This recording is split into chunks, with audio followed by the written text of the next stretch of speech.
메리 크리스마스, 기쁜 성탄 되시길 바랍니다. 지금 이 시간이 참 어떻게 보면 예수님께서 나셨을 때 그 목자들이 아기 예수님을 찾아갔을 그 시간이 아닐까, 그런 생각이 듭니다. 참 초라하고 연약한 모습으로 오신 주님이시지만 그 가운데서 진정한 능력을 갖고 계셨고, 그 능력으로서 온 세계를 다스릴 왕이 되신 분, 그 주님을 찬양합니다. 비록 세상은 흉흉하지만요, 예수님께서 오셨을 때가 정말 흉흉할 때였습니다.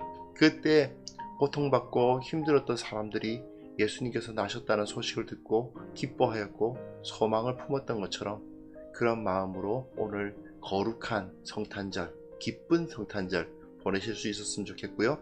몇 시간 후에 있을 성탄 예배 가운데, 대부분의 성탄 예배가 또 온라인으로 드려지겠죠. 하지만 그 가운데에서도 동일한 은혜 받으실 수 있었으면 좋겠습니다. 오늘 12월 25일 금요일 성탄절 본문은 이사야서 7장 10절부터 17절까지 말씀입니다. 보통 이제 마태복음 1장이 인용하고 있는 부분인데요. 이 부분을 한번 어떤 의미인지를 한번 생각해보고 조금 이 본문의 의미에 좀 첨삭해서 좀 더 이 본문의 내용이 무엇인가 그걸 아는데 집중하는 한 시간 되었으면 좋겠습니다. 그럼 함께 말씀을 보겠습니다. 여호와께서 또 아하스에게 말씀하여 이르시되, 너는 네 하나님 여호와께 한 징조를 구하되 깊은 데서든지 높은 데서든지 구하라. 나는 구하지 아니하겠나이다. 나는 여호와를 시험하지 아니하겠나이다. 다윗의 집이여, 원하건대 들을지어다. 너희가 사람을 괴롭히고서 그것을 작은 일로 여겨 또 나의 하나님을 괴롭히려 하느냐? 그러므로 주께서 친히 징조를 너희에게 주실 것이라. 보라, 처녀가 잉태하여 아들을 낳을 것이요 그의 이름을 임마누엘이라 하리라. 그가 악을 버리며 선을 택할 줄 알 때가 되면 엉긴 적과 꿀을 먹을 것이라. 대저 이 아이가 악을 버리며 선을 택할 줄 알기 전에 내가 미워하는 두 왕의 땅이 황폐하게 되리라. 여호와께서 에브라임이 유다를 떠날 때부터 당하여 보지 못한 날을 너와 내 백성과 내 아버지 집에 임하게 하시리니 곧 아수르 왕이 오는 날이니라.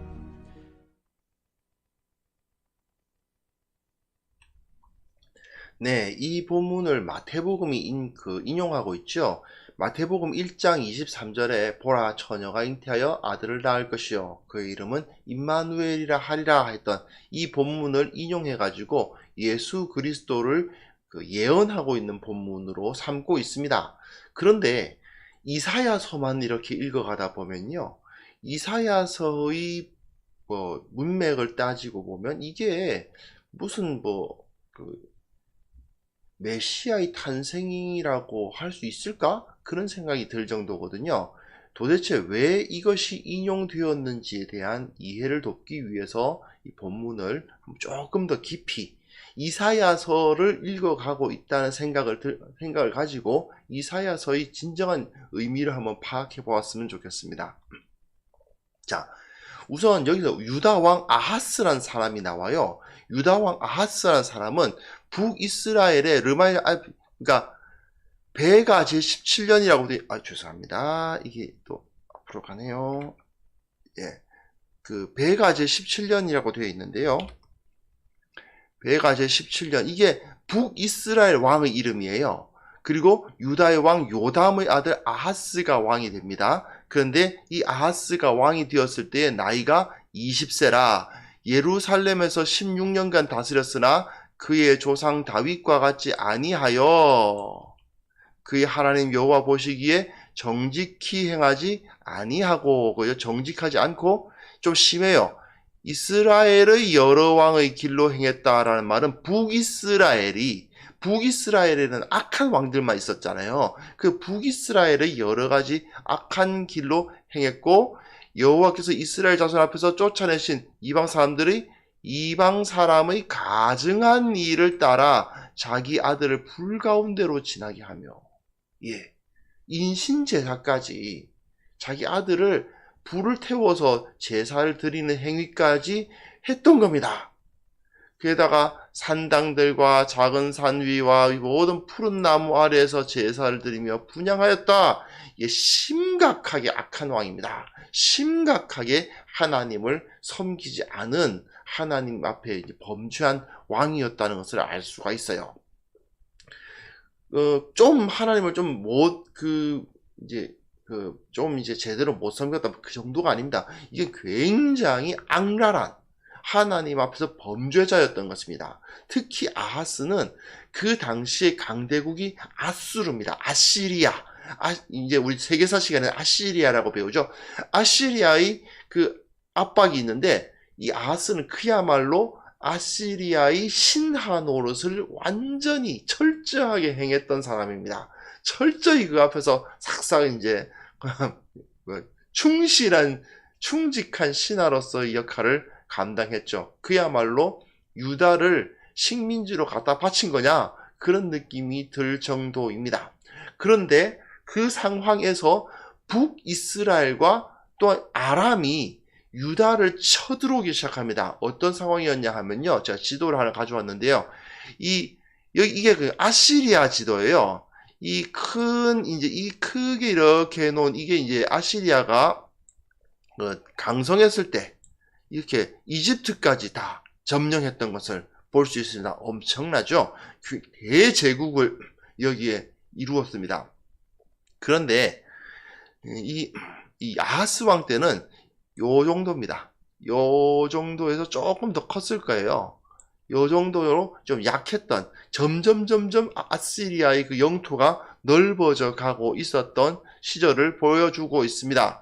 이런데 이 아시리아가 계속 확장을 해 나가니까 위에 있던 이 지역에 있던 북이스라엘과 이 지역의 이 아람이 아시리아에게 대항을 하려고 합니다. 아시리아가 너무 계속 강해져 오니까 막아야 된다. 우리는 어떻게든 결사항전해야 된다라는 입장을 보여주고 있는 거죠.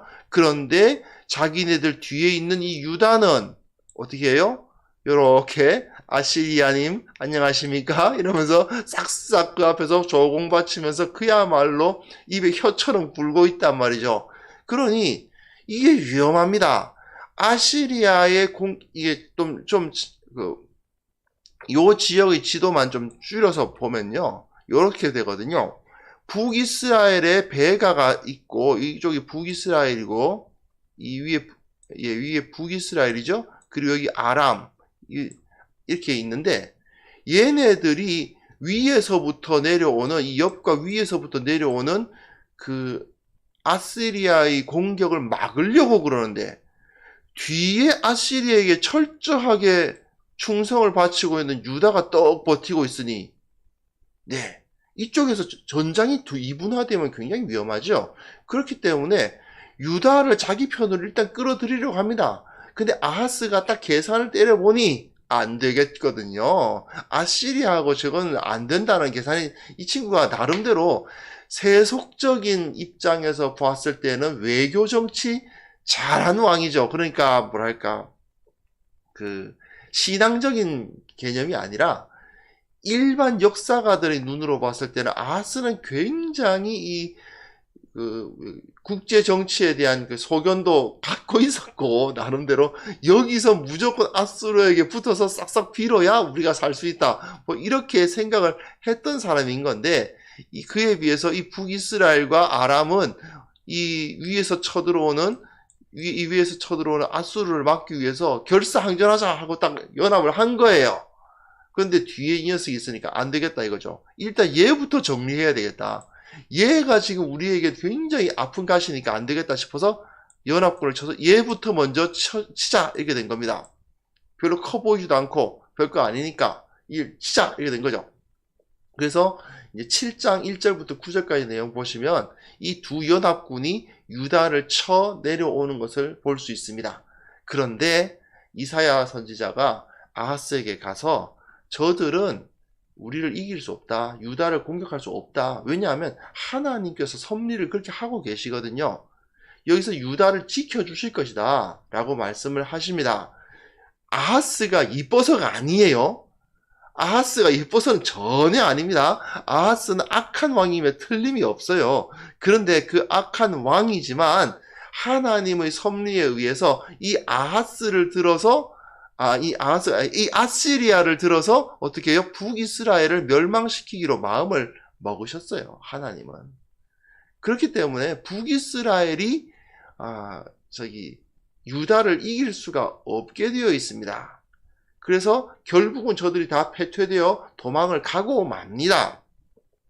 그것이 예언되어졌는데 이제 그래서 오늘 본문이 나오는 거예요. 그런 상황에서 그 예언이 주어지고 난 상황에서 오늘 본문이 다시 하나님의 말씀이 주어지는 겁니다. 이 두 나라가 쳐들어왔는데 우리는 능히 저 두 나라의 공격을 막을 수 있다. 하나님이 지켜주신다. 그 얘기가 주어진 다음에 이런 말씀이 주어지는 거죠. 이제 여호와께서 또 아하스에게 말씀하여 이르시되 너는 내 하나님 여호와께 한 징조를 구하되 깊은 데서든지 높은 데서든지 구하라 하시니 징조를 구하라. 하나님의 말씀이 진짜로 성립된다는 것을 나타내주는 어떤 특별한 징조 하나를 구해라. 내가 그 징조를 이루어 주겠다라고 하나님께서 막 약속을 하시는 겁니다. 그런데 아하스가 엉뚱하게도 나는 구하지 아니하겠나이다. 나는 여호와를 시험하지 아니하겠나이다. 굉장히 좀 경건한 느낌이 들죠?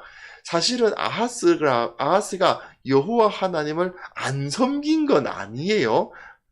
다른 신들도 섬겨서 그렇지, 다른 신들도 섬기고 여호와 하나님도 섬기고 뭐 이런 식의 왕인데, 이자가 나는 여호와를 시험하지 않겠다라는 말을 하면서 징조를 구하지 않겠다라고 말하는데 이게 신앙적인 이야기가 아닙니다. 왜냐하면 징조를 구하는 것 자체가 하나님을 시험하는 것이 아닐 뿐더러 이 징조라는 것은 사실은 일어나지 않을 법한 일이거든요. 예를 들어서 뭐 히스기야가 징조를 구했을 때 그림자를 10도 뒤로 물러나게 해주십시오. 이런 건 있을 수 없는 일이지 않습니까? 사실은 있을 수 없는 일을 일으켜달라는 그러한 징조까지 구하는 그런 것을 볼 수 있는데, 여기서 이 아하스는 징조 안 구하겠답니다. 왜냐? 앞에 자기에게 주어진 말씀이 너무 좋아요. 그죠? 이긴다 하지 않습니까? 적군이 다 쳐들어와도 우리는 적군을 막아내고 이긴다라는 메시지가 주어졌잖아요. 더 이상 여기서 바랄 것이 없거든요. 그런데 징조를 구했다고 한번 쳐봅시다. 예를 들어서 뭐 갑자기 무슨 어쨌든 기적적인 일이 하나 일어날 수 있도록 해주십시오. 그런데 기적이 그랬다가 안 일어나면 어떻게 돼요? 기적 일어나게 해주세요 했는데 기적이 안 일어나 버려. 그러면 앞에서 주어진 승리하겠다는 하나님의 말씀이 거짓이었네? 이렇게 될까봐 그게 걱정이 되는 거죠. 지금 왜 그렇습니까? 징조라는 것은 실제로 안 일어날 법한 일이란 말이에요. 그런데 그거 진짜로 안 일어나면 어떡해? 그렇죠. 그러니까 이 사람이 못 믿는 겁니다. 못 믿다 보니까 이런 식으로 나는 여호와를 시험하지 않겠어요 라는 말을 하고는 있지만 실제로는 그 징조 안 일어나가지고 하나님께서 우리를 지켜주신다는 이 약속이 꽝 되면 어떡해? 그런 거죠. 그런 생각을 지금 하고 있는 겁니다. 그러니 이렇게 못 가겠다 이런 얘기를 하는 거죠. 그 상황에서 이사야가 이르되 다윗의 집이여. 다윗의 집이란 말은 다윗의 왕조니까 여하튼 다윗의 후손이지 않습니까? 원하건대 들을지어다. 너희가 사람을 괴롭히고서 그것을 작은 일로 여겨도 또 나의 하나님을 괴롭히려 하느냐? 사람 괴롭히고 있거든요. 심각합니다. 아수르에게 조공을 바치는 삶이 과연 행복한 삶입니까? 아니거든요. 사람들에게 막 세금 걷어가지고 열심히 갖다 바치지 않으면 안 된단 말입니다. 그렇게라도 살아남아야 된다는 생각을 했기 때문에 그렇게 했겠지만 그것 때문에 일반 백성들은 정말 죽어났겠죠. 그러고도 그걸 작은 일로 여기서 하나님을 괴롭히느냐? 네가 어찌하여 하나님께서 실제로 징조를 보여주신다는데 그 징조를 안 구하겠느냐? 그 마음이 빤히 보이잖아요. 혹시 안 되면 어떡해? 이런 불신앙이 그 가운데 꽉 들어차 있는 것이 보이잖아요. 그러니까 이렇게 말씀하십니다. 주께서 친히 징조를 너희에게 주실 것이라. 보라, 처녀가 잉태하여 아들을 낳을 것이요 그의 이름을 임마누엘이라 하리라. 임마누엘이란 말은 하나님께서 우리와 함께 하신다, 이런 표현이죠. 자, 하나님께서 친히 징조를 주실 것이다. 네가 징조를 안 구해도 그냥 징조를 이런 일을 있게 해주지 하고 딱 하는데, 처녀가 잉태하여 아들을 낳을 것이다. 이 처녀라는 말이 그 히브리 알마인데, 이게 꼭 그 남자를 알지 못하는 여인이라는 의미로 쓰이지 않는 경우도 많아요, 사실은요. 그래서 이게 조금 애매합니다. 여기서 이 아들이 도대체 누구냐, 이런 문제가 생기거든요. 그런데 아마도 이 아들은 아하스의 아들 히스기야를 의미한다고 보는 것이 가장 좋습니다. 가장 여러 가지 말들이 있습니다만은, 그런데 이 여러 가지 말하지만 아하스가 이제 사랑하지 않은 왕비로부터 아들이 나는 것을 의미한다, 이렇게 볼 수도 있고요. 또는 전혀 기대하지 못한 아들이 태어난다라고 볼 수도 있습니다. 여하튼 아하스에게서 아들이 난다고 보는 것이 가장 그럴듯해요. 그리고 그 아하스에게서 태어난 왕의 이름을 그 아들의 이름을 임마누엘이라 하겠다 했는데, 임마누엘이라는 말은 실제로 상징적인 얘기고 이름은 히스기야죠. 히스기야가 그의 아들이 태어날 거다 하는 것을 여기서 그 징조가 주어지는 것이죠. 아마도 아하스가 그 아들이 태어날 거라고 전혀 예상하지 못했던, 또는 전혀 어떤 사랑해주지 않았던 그 여인으로부터 또는 왕비로부터 아들이 태어날 것이다 라는 그런 예언이 주어지고 있습니다. 어쨌든 그 예언을 통해서 하나님께서 이 나라를 지키신다는 것을 확실하게 보여주는 거죠. 왜 그러냐 하면요, 이후에 태어난 이 히스기야라는 사람은 이 아하스라는 사람과는 완전히 180도 다른 사람입니다.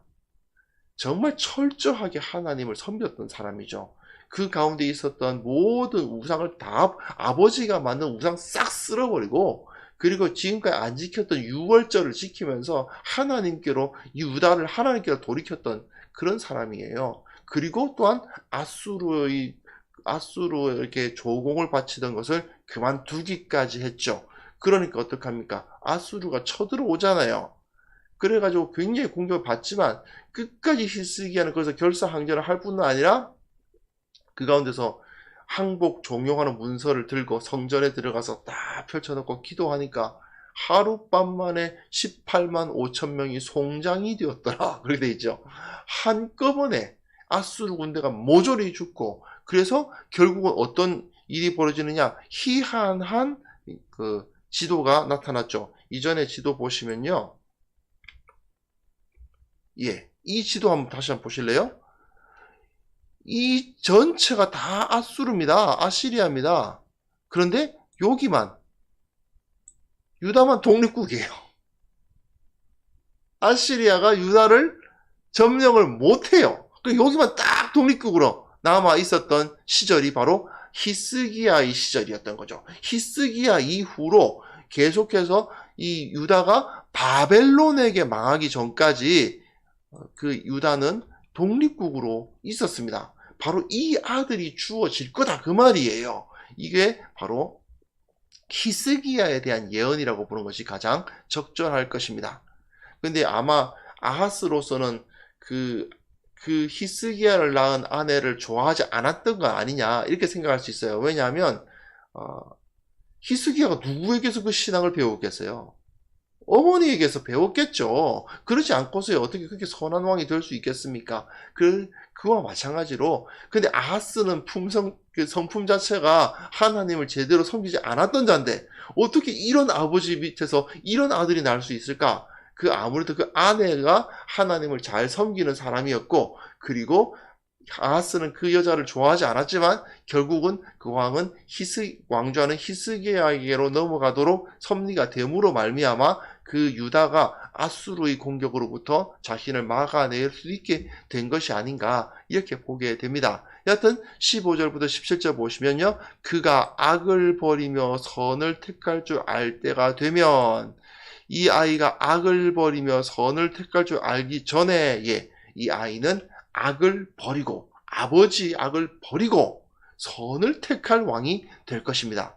그렇게 되면 그래서 엉긴 젖과 꿀을 먹을 것입니다. 젖과 꿀이 흐르는 땅이 바로 가나안 땅, 이스라엘 땅이지 않습니까? 그 땅의 소산을 그들이 누릴 수 있게 될 것이다 라고 말하고 있는 것이죠. 히스기야가 서서 그 땅 가운데 하나님의 풍요가 있을 거란 말입니다. 젖과 꿀이 흐르는 땅의 그 원래 기능이 회복될 것이라는 이야기입니다. 그뿐 아니라 이 아이가 악을 버리며 선을 택할 줄 알기 전에, 철들기도 전에 이 아이는 선을 택할 왕이 될 것인데, 그때 네가 미워하는 두 왕의 땅이 황폐하게 되리라. 네가 미워하는 두 왕 누구였어요? 북이스라엘과 아람이죠. 지금 쳐들어온 두 나라. 이 두 나라가 아수르에 의해서 완전히 파괴될 것이다 라는 것을 보여주고 계십니다. 그러면서 여호와께서 에브라임이 유다를 떠날 때부터, 에브라임은 북이스라엘의 가장 큰 지파, 유다는 남유다니까요. 유다와 베냐민 두 지파가 남유다를 형성했죠. 결국 북이스라엘이 남유다를 떠날 때부터, 즉 분열될 때부터 지금까지 당하여 보지 못한 날을 너와 네 백성과 네 아버지 집에 임하게 하시리니 곧 아수르 왕이 오는 날이니라. 아수르에 의해서 북이스라엘은 완전히 멸망될 것이다. 아람과 북이스라엘은 아수르에 의해서 모두 다 멸망될 것이다. 그러나 유다는 지금은 아하스가 아수르에게 사와사와해서 이제 살아남는 거고, 그리고 이후에는 그 아수르의 악한 행위를 따르지 않겠노라고 했을 때 하나님을 의뢰함으로 말미암아 승리하는 그러한 히스기야의 시대가 올 것이다 라는 메시지가 여기서 주어지고 있습니다. 자, 우리는 이 본문을 볼 때 어떤 느낌이 듭니까? 하나님께서 왜 이렇게 하셨을까? 왜 마태복음이 이 본문을 선택했을까? 우리는 금방 이제 이해할 수 있겠죠. 마태복음이 이 이사야서 7장을 인용한 이유는 예수님께서 탄생하셨던 그 시대 역시 아하스의 통치 시대와 마찬가지로 암울한 상황이었기 때문입니다. 유다와 예루살렘은 로마의 속국이었어요. 아하스 시대에는 아시리아의 속국이나 다름없었고, 지금은 로마의 속국이에요. 나름대로 자치권을 갖고 있지만 그 가운데 대제사장은 로마에게 계속 조공바치고 있어요. 그 조공바치려니 어떻게 해요? 백성들로부터 그냥 쥐어짜고 있어요. 성전은 강도의 소굴이 되어 있어요. 백성들은 통치자들에 의해서 그냥 괴롭힘을 당하고 있어요. 그뿐만 아니죠. 반란과 밀란이 끊이지 않아요. 그런 고통스러운 상황. 그런 상황이 아하스 시대의 유다나 예수님 당시 로마 치하의 유다나 별 다를 바가 없었던 것을 볼 수 있습니다. 그렇기 때문에 마태는 이 본문을 인용하고 있는 것입니다. 그런 전혀 소망이 없을 것 같은 그런 땅에 하나님께서 처녀가 잉태하여 아들을 낳게 하시고 그 이름을 임마누엘이라 하셨던 것처럼, 이제는 아예 그냥 그 남편으로부터 사랑받지 못하는 여인에 의한 아들, 그런 게 아니라 전무후무한 기적, 동정녀 탄생이라는 전무후무한 기적의 역사를 통해서 우리의 진정한 왕을 보내주신다는 것을 여기서 선포하고 있는 것입니다. 우리는 어떻습니까? 지금 현대는요, 지금도 어떻게 보면 마찬가지죠. 지금도 죄악으로 인해서 우리는 왜곡되고 뒤틀린 세상을 살아가고 있지 않습니까? 참 예전보다 우리가 더 많은 것을 가지게 되었지만 그다지 행복하진 않아요.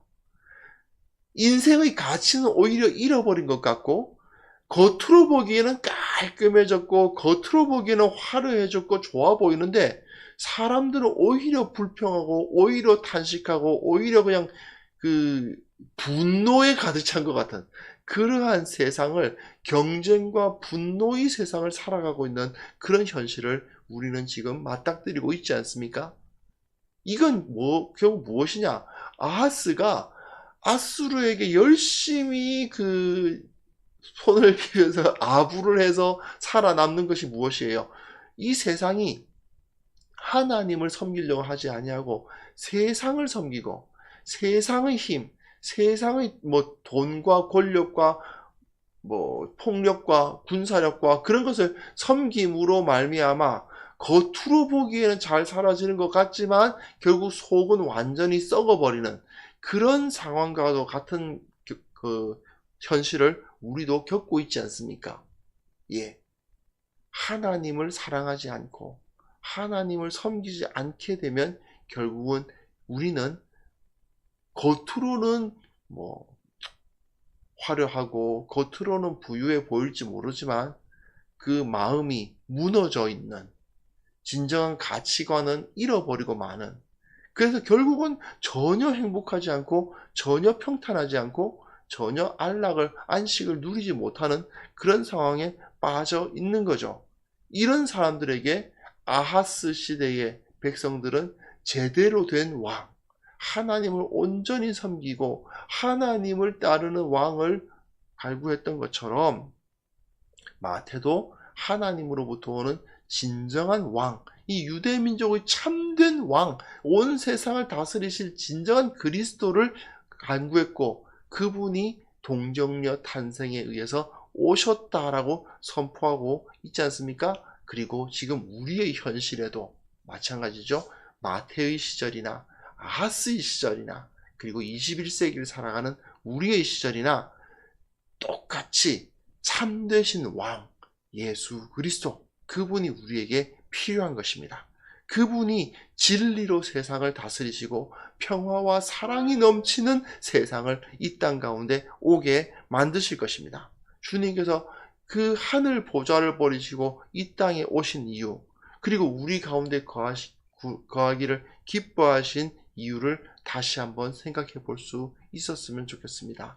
주님께서 모든 것을 다 버리시고 우리를 다스리시고 우리에게 은혜 베푸시기 위해서 가장 그 낮은 자리에 임하셨던 것, 왕으로서, 진정한 왕으로서 오셨던 것이 어떤 의미를 가지고 있는지, 세상의 통치를 더 이상 우리는 받지 아니하고 세상의 통치가 아니라 하나님의 통치를 받겠다.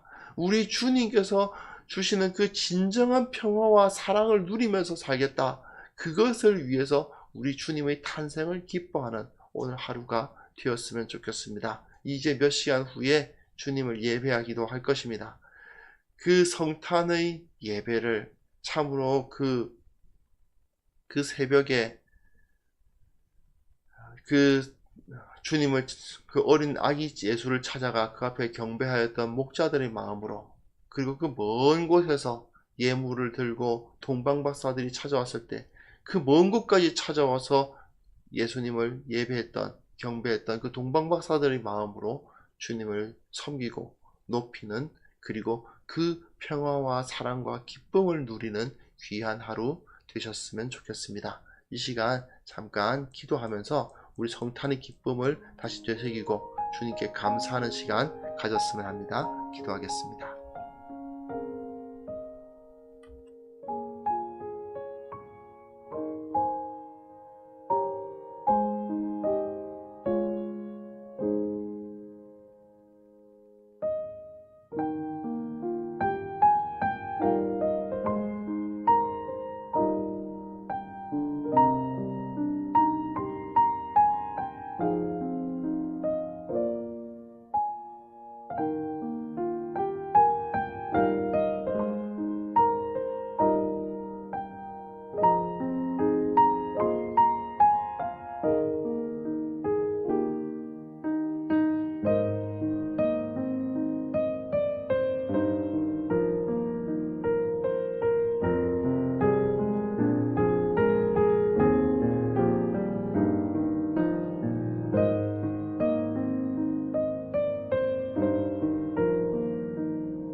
주님, 우리가 성탄의 신비를 기억하면서 우리를 구원하시기 위해서 이 땅에 오신 주님, 온전한 예배로 주님을 높이게 하여 주시기를 원합니다. 주님께서 우리를 얼마나 사랑하셨고 주님께서 얼마나 기뻐하셨고 우리를 구원하시기 위해서 얼마나 큰 희생을 감수하셨는지를 다시 한번 기억하게 하여 주옵소서. 성탄의 참 의미를 우리가 깨달을 뿐 아니라 온 세상이 깨달아야 되겠습니다. 성탄절이 왜곡되고 참으로 그 가운데 진정한 주인이신 예수 그리스도께서는 사라지고 엉뚱한 것들이 그 가운데 가득 차 있는 것을 보는 현실 가운데 우리는 오직 예수 그리스도, 우리 주님이 오늘 오셨다고 고백하는 날이 되게 하여 주옵소서. 예수님이 진정한 왕이시다, 그분이 온 땅의 왕으로서 오셨다고 고백하며 이 세상에 하나님 나라를 선포하고 세상의 논리가 아니라 하나님 나라의 논리를, 세상의 가치가 아니라 하나님의 가치를 세상 가운데 선포하는 우리 모두가 되게 하여 주옵소서. 아버지 하나님, 특별히 오늘 이 성탄절은 모두가 두려워하고 고통당하는 상황에서 주님 앞에 예배 드려집니다. 함께 모이지 못하고 각자의 처소에서 온라인으로 드리는 그 예배가 이루어지겠지만, 그러나 이 시기에 참으로 예수님께서 오셨던 그 시절의 암울함과 엄혹함을 우리도 느낄 수 있도록 도와주시고, 그 상황에서 예수님의 통치를 바라보고 그 상황에서 예수님께서 다스려 주시기를 기대했던 그 사람, 그 초대교회 성도들처럼 우리도 뜨거운 마음으로 주님의 구원과 주님의 회복하심을 구하는 시간이 되게 하여 주옵소서. 이 온 세상 사람들이 우리의 유일한 소망은 예수 그리스도, 온 땅의 구원자 예수 그리스도시라는 사실을 고백하며 주님 앞에 나아오는 놀라운 역사가 일어나게 하여 주옵소서. 아버지, 오늘 하루 참된 기쁨의 성탄이 될 수 있기를 원합니다. 예배 가운데 주님께서 은혜 베풀어 주시고 그 가운데서 영광 받아 주옵소서. 모든 사람들이 예수 그리스도께 집중하는 하루가 되게 해주시고 아기 예수 그리스도께서 경배받으시는 하루를 만들어 주시고 우리 모두에게는 주님의 나신 주님의 탄생을 인하여서 진정한 기쁨과 진정한 평화를 누리는 하루가 될 수 있도록 주께서 역사하여 주시기를 원하옵고 예수 그리스도의 이름으로 기도합니다. 아멘.